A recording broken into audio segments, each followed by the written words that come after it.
Today's topic, football and National Signing Day, which was Wednesday. Mm-hmm. I don't know, guys. You have to get used to this new calendar, and I think the coaches are doing the same. But Coach Barry Odom inks 21 in his class. Dub, just I'll go to start with you and our recruiting guy, just in terms of your overall impression, not only of how Barry handled the press conference, but the impressions on the class. Yeah, I think starting with the class, I'm encouraged by the group that Purdue was able to bring in. I think it's hard for any staff when you go 2-10, coming off a 1-11 season. It's going to be really hard for you to recruit. And so I think considering that, they did a really good job, especially down to the wire. I thought, Wednesday, they had a really, really, really good day, all things considered. Getting Jet Goldsberry to flip from Ole Miss, getting Josiah Hope to flip from Louisville, keeping Armari Towns, which is something that I thought was kind of out of the question. I did not think that he would stick with Purdue. I know they lost a couple guys, but the class that they brought in overall is not going to wow you with the 4 and 5 stars that some people want. But I think consistently Purdue's always had those 3-star guys that they can get in there and develop. So I think those are the kind of expectations you need to have when you look at a recruiting class, especially just where this program is right now. I gotta say hats off to Barry Odom and his staff, because some of the wins they got, like Goldsberry and Hope and Towns, Cottrell Webb, those aren't guys that typically go to 2-10 football teams. So I think they did a really good job on the recruiting front, and they still might not be done either. Yeah, Tom, you've been through a lot of these over the years, and Barry Odom was, and no one ever says they don't like their recruiting class, and though this one is not ranked highly in terms of the On3 Rivals rankings, but what were your impressions, not only Wednesday afternoon, but moving forward? I think they ranked 13th in the Big Ten by Rivals On3, which I guess isn't all that bad, really. No, not too bad. Like Dub said, 2-10, 10 losses in a row. They certainly can sell opportunity at Purdue, and yeah, I kind of echo a lot of things Dub said. They finished strong, and this class got that huge boost, like Dub alluded to, by getting those 2 late flips. Goldsberry and Hope, man. The 2 best players in the class, according to our recruiting experts at the home office in Nashville. Hope number 1 and Goldsberry number 2. So that gives you a feeling that Purdue still resonates, with these recruits. I know Dub likes Brock Brownfield, another in-state recruit. I think Purdue got 4 in-state recruits in Brownfield from that power New Palestine. Is a guy I think Dub and I both think could be a special player at some point. So yeah, overall I think pretty good. And like Dub said, not done yet. Steve Wilfong says Purdue's courting a kid, a quarterback who was committed to Virginia Tech, a kid named Cole Bergeron. So who knows if they can make some traction with him, a 6'4" passer. I think he was a 4-star player from Louisiana. So not sure how Corn Berry feels about that, the one quarterback who signed on Wednesday. But you always want to try to upgrade your roster, and of course the Boilermakers may not be done here when it's all said and done. Yeah, how big? I mean, it's so crazy with the roster. You really have no idea. At least I don't have an idea how many slots they have. I mean, how much, Dub or Tom, do you have any idea if they do expand in this early period? How many more slots they have, or is that just an impossible question? Dub, I guess I'll give you the first crack at that. I asked Barry yesterday whether or not we could see any more high school recruits added to the class, and he said it was possible. And obviously we saw today with Cole Bergeron, that process might already be started with their pursuit of him. But he also mentioned, the balance between finding high school guys that they really like and whether they think they can get a better guy in the portal. And that's all kind of dependent on who leaves the program in the next month or so in the transfer portal. So I think there's a lot of questions. I don't know a set number that I could give you. that says Purdue can take 5 to 10 more guys or whatever the case is. I think it all just depends on who leaves in the portal in January, who's still available from the high school ranks and the JUCO ranks going into that February period. And, that balance of finding which guy they like more. I think it's maybe a case-by-case basis. Some guys, some high school guys, they might take over others. So, I think it's all kind of up in the air, which I know isn't a great answer, but, Barry Odom talked about, and he's continued to talk about the retention of the roster and not really knowing who's going to be back at this point. So I think once January hits and the portal opens, I think we could get some more answers on that front. Yeah, you look at that, and obviously that's the elephant in the room for everybody is the portal and what will be ahead for that. But what do you take? And Tom, I know that Barry Odom, when he came in, still would like to use high school players as his foundation, I guess is the term he'd use, and I'm paraphrasing a little bit. Is that realistic? Hard to do? Something you want to say when you're having National Signing Day? How do you view that? I think it's probably realistic. I don't think you want to be taking 50 portal guys a year. Yeah. Just look around at that more stable programs like Iowa, for instance, and obviously Michigan, Ohio State, just within the Big Ten, those type of programs, even Minnesota. I mean, they're probably taking between 10 and 20 portal guys a year.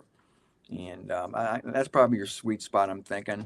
You just want to be able to supplement, I think, some roster holes you may have via the portal, maybe get some upgrades. But by and large, you don't want to be having a wholesale patch your roster every year with portal guys. Yeah. And the only way you can do that is by having that, like Barry Odom's alluded to, that grassroots solid base of high school players that really are the foundation of your program. So I do think it's realistic. He said with this class, they're one step closer to having that foundation established, obviously. So we'll see, Alan. We've already seen 2 Boilermakers announce their intention to enter the portal.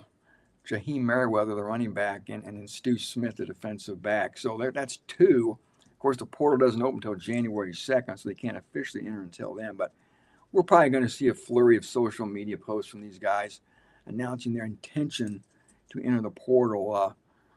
Barry Odom talked about that yesterday. He said he's really not sure. They've had exit interviews with everybody, but he says he could leave that meeting yesterday and look at his phone and could have 10 messages from guys saying, "Hey, I'm out of here." So yeah, it's just sort of a lot of up in the air aspects to the roster right now, and he's looking for clarity too, moving forward. Once he gets a good idea of who's going to retain and who's going to leave, then he'll have that target for portal guys he's going to need to add. So I think we should start hearing from some portal guys, as far as I should say veterans who are going to be retained here shortly, you would think. But guys, the big position everybody's wondering about is quarterback, right? Yeah. Mm-hmm. What's Purdue going to do at quarterback in 2026? Is Ryan Brown going to be a guy they bring back? Is Malachi Singleton going to be a guy? Or are they going to get to the portal? So that's going to be really telling and fascinating to see what they do at that position. Yeah, and guys, both up at the dais on Wednesday, Butler Benton and, of course, Brandon Lee, and that all-important talk about not only rev share but NIL possibilities. And, again, reiterated that Purdue's got everything it needs. I mean, and yet also you guys have talked about that in your story as well. In the fact that this is the question that's asked of every prospect coming in. Dub, your thoughts on that, and then we'll and I'll probably survey both of you in this one in terms of the general feeling and what you hear on the trail when you're talking to guys about what Purdue's situation is. Yeah. So, as far as the talk of prospects and recruits that I've at least talked to and interviewed, that doesn't come up a whole lot with me. Yeah. That's not something that I really gravitate towards. A lot of guys are pretty hush about it as well. I think for any program, there's going to be a number of guys out of the high school ranks that probably deserve a little bit of cash. I don't know that you can give all of those guys money and still have a sufficient amount for the transfer portal, because that's where, especially right now, where you're going to spend your big dollars, right? If you're Barry Odom and Brandon Lee and those guys. So, I mean, I think you got to reserve a significant chunk of your money for the transfer portal, because, a lot of these freshmen, they're not going to see the field until year 2, year 3. And that's something that Barry kind of talked about yesterday as well, in terms of kind of when he wants guys to start emerging and get on the field. It's very rare that you're going to have true freshmen out on the field.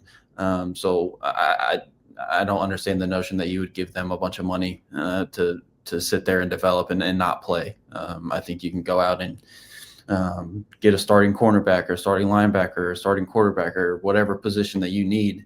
And you can pay big dollars for those guys to come in there, and you've seen them produce at the college level. You need to, and those guys are going to be able to come in there and potentially produce right away. So as far as the high school recruiting goes, I don't hear a whole lot of the NIL talk. Obviously that's a big deal in the transfer portal. But Purdue's going to have a handful of guys out of the high school ranks that probably deserve a little bit of money. Yeah, and in fairness to your questioning, and when you talk to those guys, it's like, well, just how much money are you making? I mean, it's not a question I get that's realistic when you're talking about prospects and what their interest is in that. But Tom, is something obviously you followed closely, and Brandon Lee being the general manager, and of course Butler Benton's relatively new role as the executive director. And it's a little bit hard, and I don't know how you explain and maybe the difference between what those two guys are doing in terms of their role, and then also your view on Purdue's financial situation there. Yeah, it was interesting. They had Benton up there with Brandon Lee, and of course Brad Odom, who's the high school guy. Yeah. In addition to Barry on signing day on Wednesday, and the way I kind of understand it is it's Benton's show. Yeah. I mean, I tried to ask Barry a pointed question about that yesterday, and of course he says it's a group effort. And I'm sure everybody's got some input, right? Yeah. But Benton was brought in here to steer the ship as far as building a roster goes. He's a talent evaluator. Get that guy. Let's get that guy. So again, I think he's going to be the guy that people answer to. And Brandon Lee's obviously going to be involved to a degree, I think, with evaluating guys. But I think he's going to be maybe more of a financial guy. Starts talking dollars and cents. Right? I don't think Benton's going to be a guy who's talking dollars and cents. He's just saying, hey, you get this guy, and then you guys figure it out. You know what I'm saying? Yeah. It's like picking out a new car and having your wife figure out the finances. I want that car. Yeah. Figure out how to make it work. So, and then again, Barry Odom, the position coach, I'm sure they're all going to be involved in looking at film of these guys. But that's sort of the structure, I think. And yeah, I thought there were. You asked a question yesterday of Barry, and I think that he provided that question provided the money quotes from signing day. And Brandon Lee, straight from my story, we have everything that we need in order to compete with the best of the best, not only in our conference, but across the country as well. And then, how often is money mentioned, rev share money mentioned when recruiting? Barry Odom said, it's every single conversation. Yeah. It's, not that those quotes are big shocks, but to actually hear people verbalize it. And it's, it's kind of refreshing. And so there you go. So it's not a big shock that the minute they start wooing Alan Karpik's son, Alan's going, what are you going to pay my son, huh? So, of course, Barry Odom says, I would, yeah. He doesn't want guys who are just about the money. Yeah, we get that too. But again, the money's awfully important. The better players. I'm sure that played a factor with Josiah Hope and Jack Goldsberry. Mm-hmm. I'm sure that played a factor. Put another zero behind that check, right? So again, it is what it is, and more power to these guys to get what they can get. But again, we all know about the rev share money, right? What's there in addition to that? Yeah, that's the $64,000 question. With no more Boilermaker Alliance, with this suddenly taken in-house, does Purdue have a pot of $10 million in addition to the rev share money they can spend to build a roster? Because that's what the really good teams have. They're not just spending the $17 million of rev share money the school gave them. They also have a giant pot of money in addition to that. So again, I'm not sure, but they're telling us they've got everything they need. So we have to assume there must be another pot of money under Mike Bobinski's desk there that they can dip into, in addition to rev share money, to help build this roster. So the proof will be in their actions. The proof is always in everybody's actions, not their words. And the portal opens January 2nd, and we'll see what Purdue does as far as bringing guys in here at that point. Yeah, it's going to be interesting because the NIL front, obviously, Purdue can help broker those deals. It's whether there's, like you said, money out there in the marketplace for these guys is going to be an interesting thing to, to watch, behold, or watch take off here down the road. Because yes, you certainly get the sense around the country that there's a lot of that, and that if you're going to be competitive, you've got to have a strong NIL presence, and that means a strong business corporate support. And that's something that I know that Learfield or Purdue Sports Properties has worked on, but it's not something that they disclose, or that they give us a whole laundry list. It can be, and it is pretty private in terms of how that comes about. Okay, I want to talk about as we look at the offseason. Of course, Barry Odom said many times, even on Wednesday, he said, didn't finish how we wanted. It didn't finish close, meaning the 2025 season, to how we wanted. Dub, I'll start with you, but what is the thing for Purdue football in the offseason? If you're going to have to put one or two things, if you're going to look ahead, what's the thing that's got to happen for Purdue football to take a step up to a level of respectability in 2026? I think it's something that we've kind of alluded to a couple of times already. Is just I think you got to bring in more talent out of the transfer portal. I think this is a pivotal portal period for Purdue. That alliteration, I didn't mean to do that. Yeah. I think you got to bring in a lot of talented guys that can come in and compete right away and start right away and contribute right away.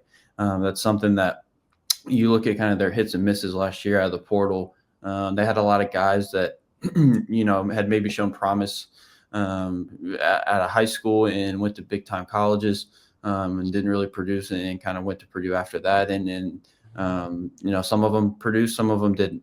I think, there's a conversation to be had about production versus potential. And that's not something that, I've asked Barry Odom about. I'd be interested to hear your thoughts on it.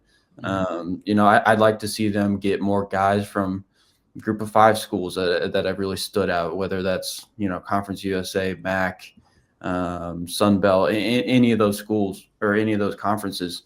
If you can get some of the best guys from there and get them to Purdue and give them an opportunity to play on the big stage, I think you could see some better results. But I also think, the retention of the roster will be big as well. Just getting the nucleus of guys that you really like and you think that can continue to build the program, build it forward. Yeah, Tom, it's there are a lot of things when you're 2-10 and you haven't won a Big Ten game in 2 years, haven't won a Power 5 or Power 4 road game in 3, right? Going back to Virginia Tech of all teams from a road standpoint. Yeah. This is what do you earmark as the thing that you think has got to be the primary focus moving forward? You haven't won a Big Ten road game since Jeff Brom was the head coach. Yeah, that's right. And we could go on. Yeah, we can. I'll stop reciting all of that. Yeah, I know. I tend to do that too much too. But yeah, so I got you know what it is. Where do I start? Football is one up front. And you got to make the offensive line better. And it doesn't matter who your quarterback is, who your receivers are. If you're no good up front, it doesn't really matter. I think they need to get better. They need to get bigger up front. And they still need to get deeper, right? And more talented. It's not cheap. Those big guys, the good big guys, are very expensive, man. So I think you got to start up front on that O line. You have a couple keepers, obviously, right? Tanona, St. John's gone. You want to probably keep Joyner, and then you need another guard, another tackle. So watch that spot. I'm watching it, and then quarterback. We could debate this endlessly, but I think they need to pursue a different quarterback. Um, you know, you could probably talk yourself into keeping Ryan Brown and Malachi Singleton, but I think they need to go another direction there. And then the secondary took a lot of losses back there last year. A lot of veterans are gone. It was a spotty crew to begin with. How's that unit going to look moving forward? So those are some the position groups. And then I could throw in receiver too, probably right there. Got to have a difference maker somewhere. Yeah. Oh my goodness, the position's kind of been an abomination. Maybe that's too strong of a word, but the last 2 years, there's nothing there. They're too easy to defend. There's no big playability. There's no explosiveness, and you got to find a way to find some special players there as well. And are you going to roll with George Burhan again at tight end? Are you going to do this dance again? Cross your fingers. Oh, cross your fingers. I don't think you can. You got to get a tight end too. So again, it's just about every position but kicker. Running back, they need at least 2 running backs. So we could talk again 60 minutes about all the portal needs, but offensive line, quarterback, and then defensive back, receiver, I think for sure are areas that need to be addressed.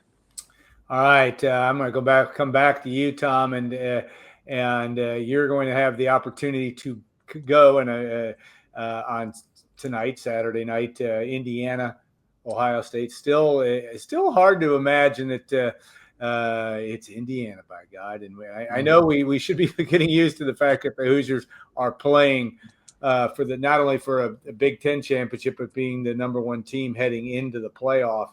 How do you see this one shaking down? Going to be a really interesting game at Lucas Oil on Saturday night for the Big Ten championship. Need to stop rubbing our eyes and acting like we just woke up. It is, I know. Is that Indiana? That's really Indiana? I can't. No way. You're kidding, right? There's no way this is Indiana. It's 2 years now. This is the reality. We have to embrace it, whether we like it or not. And hats off to them, man, and Curt Cignetti. And, I think the Buckeyes are given about 5.5. I think at last I heard. I guess I got to go with Ohio State at this point, right? Defending national champs. I think they're going to find a way. I think it's going to be a close game. I think these teams are pretty evenly matched. And I think Indiana can trade punches with anybody in America. And they're going to trade punches with these guys. It could be an epic game, honestly. Yeah. Fourth quarter game, come down to the last possession maybe. So best Big Ten championship game matchup ever.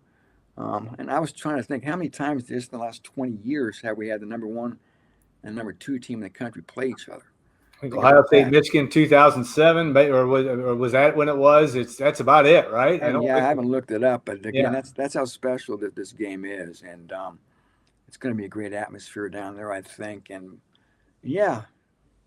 maybe the Heisman Trophy's won Saturday night. Yeah, I think it's possible. With Mendoza and Sayin, and people will hold their ballots and give it to whoever wins that ball game. So it just sets up for a great game.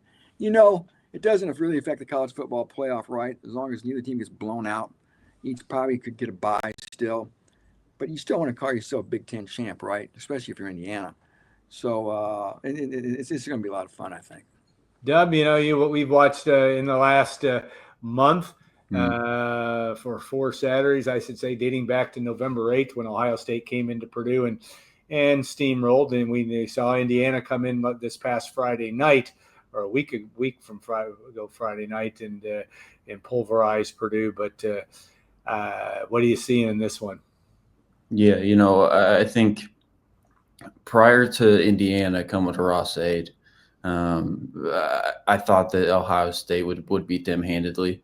Now I'm starting to think it's going to be a really close game and one I'm excited for. I still give the edge to the Buckeyes, especially getting Carnell Tate and Jeremiah Smith back. That defense is number 1 in the nation for a reason. So I think Ohio State's still going to show why they're where they're the upper echelon of the Big Ten. But I think Indiana, they're a lot better than last year. Maybe not a lot better, but they've improved from last year still, which is kind of wild to say.